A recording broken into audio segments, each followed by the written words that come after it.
Cleopatra Coleman from Infinity Pool. She sees a racist cop neighbor. His name's Brian, too.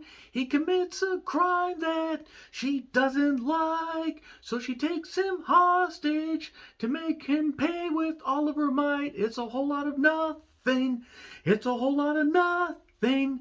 It's a whole lot of nothing. Written and directed by Mo McRae, who's done shorts and acted in the first Purge, The Flight Attendant, Murder in the First, and Sons of Anarchy. Basically, he's making his feature debut and taking on the whole idea of police brutality, black people feeling threatened by just simply being black, and some other subject matter that really could have made for a pretty good movie and actually does have a neat little opening. Cleopatra Coleman, Cleopatra coming at you, Cleopatra Coleman, was in Infinity Pool, and she was really good in that. And I was excited to see what she would do in this because I was impressed by Infinity Pool and thought, hey, her, Mia Goth, Alexander Skarsgård, and various others definitely made the most that they could out of that mind-bendy, ridiculous goddamn movie. So, taking this subject matter, where there's a couple and her husband James, who was in Slice, and that's Yalan Noel. I'm pretty certain I totally butchered that name. I do apologize. He played Big Cheese in a movie called Slice. It was based around pizza delivery people. Slice, do you get it? Do you get it? Big Cheese. Ha ha ha ha ha. Actually, he was pretty good in that, and he's gained a meteor role here. No, not a role where a rock comes down from space and releases some goo like in The Stuff. No, it's about police brutality too. Okay, let's get to the actual serious matter here. They are a couple, very successful couple, but still, since they are African American, they feel targeted. They feel like their coworkers are always trying to blend in, or, oh, hey, you're one of the good ones, is kind of a centralized line that gets used a few times, and that can push some people's buttons. Like, just accept people for who they are and not by the color of their skin, by the content of their character. That's pretty much it. And then their racist, or seemingly racist cop neighbor, played by Justin Hartley, he is charged, well, he is seen on the news shooting somebody, an unarmed child, basically, that was playing really, really loud music, and he made a judgment call. And even though we see the interpretation or the reactions to that footage, we then get an opening 15 to 17 minutes of Cleopatra Coleman and Yolan Noel basically formatting and workshopping an idea to make a post and everything, make a social media post and bring awareness to the fact that they have a racist neighbor and the police brutality and all this stuff and other buzzwords. It's very buzzwordy, if that's even a term. And that's neat. That's actually a pretty good, short film right there. And then the film opens with credits literally 18 minutes into its 1 hour and 45-minute runtime. 18 minutes in, that's a new goddamn record. Next, they're going to have a film go like 40 minutes in. Oh, here's the opening credits. Yeah, we're already invested. What? Let's present this film. Present the film that started 40 minutes ago. But again, the opening sequence is actually pretty good. And even initially, you're like, okay, you see Vanessa, Cleopatra's character, and Yolan Noel's character, James, in their respective office jobs where they're very successful, very rich. They drive electric cars. They're doing, great. But you're doing amazing, sweetie, to quote the whole Kardashian thing right there, just to make it so goddamn ridiculous. And they're successful. And then Brian is just an over-the-top, confrontational, cop character that, basically Vanessa wants to be more confrontational with him because he shot an unarmed African-American child who had his back turned as unarmed African-American child, and this has to stop. James is trying to be the more reasonable person, and let's just say it dissolves to Brian being held captive in their home. And then they have to figure out a way to get out of the situation they got themselves into, this easily avoidable situation. And Brian doesn't do himself any goddamn favors either. And then other people get involved, and basically it just ends up becoming a movie that had a neat little idea and has a good subject matter and has a way it could present it, and then totally goes off the goddamn rails and falls into a goddamn pit full of, bamboo sticks covered in shit and bad screenwriting. And let me just say, Mo McRae shows potential, even as a writer, of just delving into subject matter. There are good ideas here. There are ways to present these ideas that actually cannot make your character so unlikable to the point you don't care about any of them, and that's the thing. Now, obviously, I am not the target audience for this, and these are real life situations and subject, and just real life shit that's going on that shouldn't be happening based on skin. It shouldn't be happening. None of this shit should be happening. And there's a way to present this.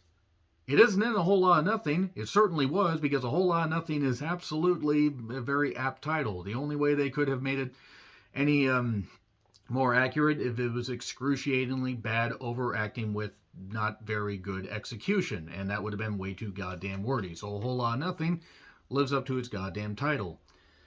And just gets to the point where you're so goddamn annoyed with the characters and the tonal shifts and the satire to the deeply serious and then back and everything and stuff like that. And you can have tonal shifts if you actually have characters worth rooting for. This movie doesn't. This movie ends up basically just making me frustrated with all the characters, and then they just heap more stuff on there. They heap more twists and everything, and then the character of Brian is almost forgotten about for a bit, and then, oh wait, no, he's back, and then he does this, and then all this stuff is happening, and despite the fact that stuff happens, nothing also happens at the same time, and that's a really hard thing to pull off. Mo McRae shows potential as a director here. I look forward to him doing more movies.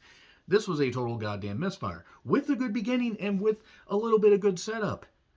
And then is just really, really goddamn bad. And Cleopatra Coleman, who is a terrific actress, by the way, is made to be incredibly annoying. It's a goddamn Robert Altman film at some points where they just heap on dialogue and dialogue and dialogue. It's like if Gosford Park was on steroids, PCP, and all kinds of goddamn uppers at the same time.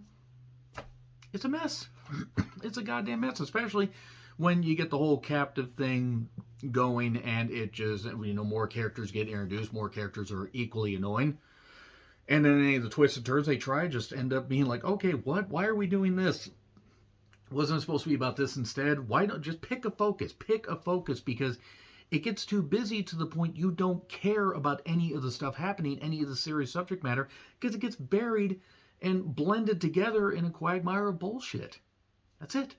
It's a whole lot of nothing. It's a whole lot of nothing. So it's on Amazon for a few bucks. I paid roughly, I think, $7.50 to $8 after taxes to rent it, which is fine. I have no problem throwing down a few bucks. It's good to support direct, even if the films don't end up being all that great. It's good to put your money down instead of pirating the films, because then they could go on to do better things. Take ideas that they had in bad movies and present them in better movies.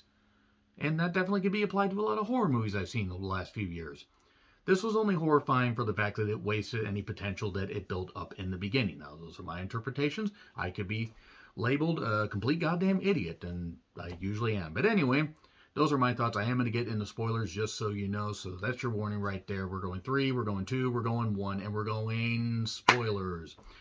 Okay, so they have their office jobs. There are some things like,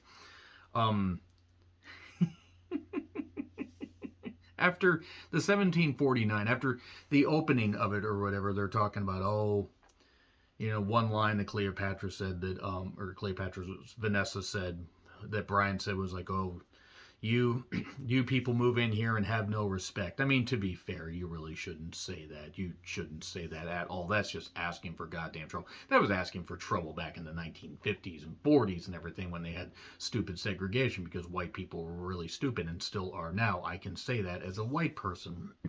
Lots of N-word usage that I will not say here. Do not say it in the comments or you will be banned. And then 1749, and we get the credits, we get all that.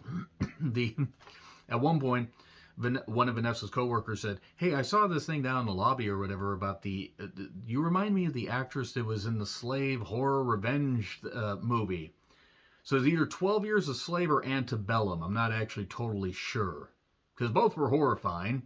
12 Years a Slave was horrifying because of the subject matter and the execution was well done, and Antebellum was horrifying because it was fucking Antebellum. And then the colleagues are way tone deaf, and then they basically get overlooked. Even though they're successful, they get overlooked for presenting ideas, and then others are like, hey, why don't we do this? Other white coworkers, oh yeah, that's a great idea. There are ways to explore this. And the movie just ends up being messy. You were one of the good ones, is what one of the coworkers says. Boy, that's just goddamn stupid to say. So anyway, Vanessa gets she's a little confrontational with Brian. He's just as equally confrontational. So they're both in the wrong there, just saying. She has her mind in the right place. And Brian shouldn't have done what he did. But the twist, of course, you can see the twist coming from a mile away. Brian ends up getting talked to by James. But then Vanessa has her gun and basically says, you're going to come with us. You're going to get trapped in our garage. We're going to interrogate you. They eventually interrogate him. But then they have dinner guests coming over. James's brother, Jamal, played by Shamir Anderson, and his significant other, fiance, girlfriend, possibly just baby mama, I believe is how they worded, Lex Scott Davis, who really was wasted here. In fact, I think a lot of people were wasted when they had something to do with this movie because the execution was absolutely terrible. Like, people sustained several major head injuries. Good cast, poor execution is the best way I can describe it. Things dissolve. It turns out that Brian is trying to, mention a few things. He mentions how his ex-wife was African American. She was actually white. He has a daughter. He is epileptic and needs his medicine, and also is actually racist. And it turned out that the kid that he shot was actually white. It wasn't black. It was all a whole lot of nothing. A big misunderstanding. Oh, but wait. Oh, ho, ho, ho, ho. That's not all. Candy is pregnant. And it turns out that James actually got her pregnant. Because there was a mention about Candy coming over for some legal advice and everything, and then she repaid him with sex because he needed to feel like a man, and he couldn't give Vanessa a kid, so he fucked her and then gave Candy a kid. It makes no sense. It just comes completely out of goddamn nowhere. Had they focused on that and not focused on the goddamn cop, or focused on the cop thing and not focused on this, it would have been fine, but it just ends up completely falling apart in the last half. Good grief, this movie became a goddamn mess. Once Jamal and Candy get introduced, like, at first it's okay. The Candy character is incredibly infuriating. Not the actress, just the character in general. Talking about negative energy and all that stuff. Yeah, I definitely got negative energy, and I definitely got bad vibes from the fact that this movie just ended up wasting any good potential it had. And then it turns out that after Candy's having contractions, her and Jamal go to the hospital to have the baby that is actually James's baby. He confesses all this stuff and then ends up shooting Brian, because Brian says, you're one of the good ones, brother. And so that we don't know what's going to happen to them, because he was guilty of something. James even offered to pay him off for his silence, because they're rich and he was in debt because of alimony payments and mortgages and all that stuff. But then because he said, you're one of the good ones, brother, and he was all bigoted and stupid, he ends up shooting him. Again, there are interpretations of ideas that could have actually worked here, and there are good ideas and good subject matters that could have made a good film. It ends up being just bad. It ends up being really, really apocalyptically bad at the end, and that's a real shame, because Mo McRae showed potential here. And I'm sorry if I'm labeled just as not getting it, but this was just not good. It was not good. Tonally deficient all over the goddamn map. And you can blend these things together with the right balance, and this movie had no goddamn balance. So it gets an F, which is unfortunate, again, because of the opening and at least a little bit after that, and then it just goes into the goddamn shitter. The shitter was full halfway through, and then they just kept clogging the goddamn thing. Wasting a good cast, wasting good subjects that could have actually made for a good melodrama with some satire. It didn't end up working at all. Agree, disagree what I said? Like, share, subscribe, Twitter handle in the description. I'm John Retlin. I'll see you soon.